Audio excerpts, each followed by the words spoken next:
to follow up on the biggest decision, of course, that the nation is reeling from coming out of the Supreme Court, I wanted to welcome the executive director of the Mississippi Reproductive Freedom Fund, formerly of Yellowhammer Fund, and just a badass all around. Please welcome Laurie Bertram Roberts. Hey, y'all. Hey. Hi, Laurie. Hi. How you doing? I'm making it. That last story was interesting. I mean, I feel like they're just trying to make everywhere Mississippi. Yeah. I mean, after the election of Trump, I literally tweeted, "Congratulations, we're all Mississippi now." Yes. And that's the thing is like I've seen this coming for a while, and you tell me about, God, I have so many questions for you, but I guess I wanted to ask to get more about you and your work, and then get your thoughts on sort of what has been happening just in a week since this decision came down on Dobbs. But so how did you get into like abortion rights work and the reproductive fund, and like, yeah, where are you at? Also, let people know where you are. Yeah, I mean, so the long story short is I got into reproductive justice because my life has been like a series of reproductive injustices, right? Like I was a teen mom and I was raised in the Independent Fundamentalist Baptist Church. It's a cult. And and so I was raised like heavily in the anti-abortion movement. I was told that I was, a survivor of the abortion holocaust. White people would absolutely tell me that I was lucky to be alive because my mom had the right to abort me. And as a Black child, I was so lucky that my white mother decided to give birth to me, even though she had the option to abort me. Thank you. You realize that you're basically saying I'm icky and that I don't, like you're not giving the message you think you are. Yeah, right. But racist. So like I grew up with that kind of stuff. But like, I mean, life after getting married at 16, having 3 kids by 18, and successively getting pregnant, being stealthed on, being impregnated through rape. I have my child, but like just a successive set of situations, like being turned away at a Catholic hospital during having a miscarriage and almost dying. Jeez. Catholic hospitals function like a pre-Roe existence, right? Like they do not, basically all the stuff we're going through now are what Catholic hospitals have been doing for decades. Right. So that, being a turn-away patient at an abortion clinic, all those things influenced how I got to being, a person who is pro-abortion versus anti-abortion. And then I got into this work really because the Personhood Amendment happened in Mississippi. And for anyone who doesn't know what the Personhood Amendment is or wasn't old enough 10 years ago to have heard of it, they literally put on the ballot for a ballot initiative to try to make fertilized embryos people. So from the time of fertilization, an egg had the same rights as you as a person.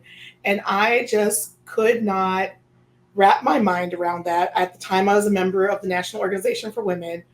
Don't do it. But my point is, like, I broke up with white feminism, like we divorced. But my point is, I met some amazing people, and I still fuck with them. But I'm just saying, as a whole, white feminist organizations, boo. But my point is that like we were not speaking out about this personhood amendment. Like I saw all these, like the right was doing it, and everyone thought that it was going to pass. And I was like, this is bullshit. Someone needs to be out here saying abortion, abortion, abortion, abortion, and that this shit is going to kill you. Like that I almost died in a Catholic hospital, and we're all going to be going to Catholic hospitals if this thing passed. Yeah. And so I started telling my story, and like that's how I ended up doing reproductive justice, and then ended up connected to the clinic and starting clinic escorting. And I helped found what's now called the Pink House Defenders.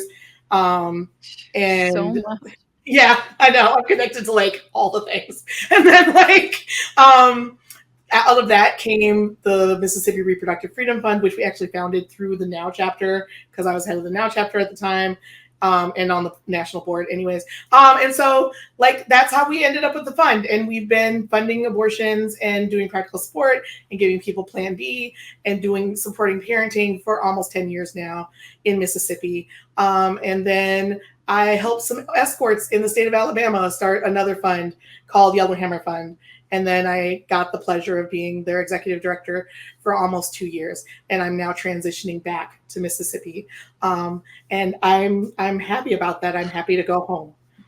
It's fucking you. Oh my God. Can we just get some love for Laurie? Yeah, I take back everything I said nice about me. Francesca. All I have to do is read shit. Yeah. And give that to Laurie. Yeah, you're both heroes in my mind. And I have 7 kids. Actually, I have 8. You know, I have a bonus kid, and I have a couple of other children that I definitely claim as my own. But a Patreon only kid. Yeah, an exclusive kid just for Patreon. Yeah. It's a very specific. I'm just content creator joke. It's a stupid joke. But I have 7 children that I have birthed out of my body, and as a non-binary person that turf shit. We could talk about that later. I'm happy to stay to shit on turfs later. I heard that we're shitting on turfs in the shitting on turfs. Absolutely. I'd love to do that.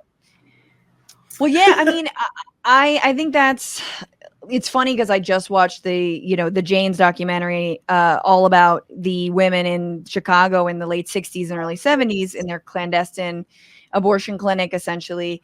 And I also was reading about your story, and I saw these parallels, of like young mothers also just like putting their kids to work too, who are like, you're going to help me, babe. This is like the family biz. We're doing it. And the kids were like separating pills and doing all this stuff. And I was like, that is the realist, like this radical mom fucking, who is not only a mother to her own kids, but to, this movement. And such crucial work. I'm getting emotional even just talking about it. What's going on, Frantifa? If you haven't already, subscribe to this channel right now. Hit that button. And also, you can become a patron and support the show every single week. Get access to bonus episodes and exclusive merchandise. Patreon.com/Bitchuation Room. Do it.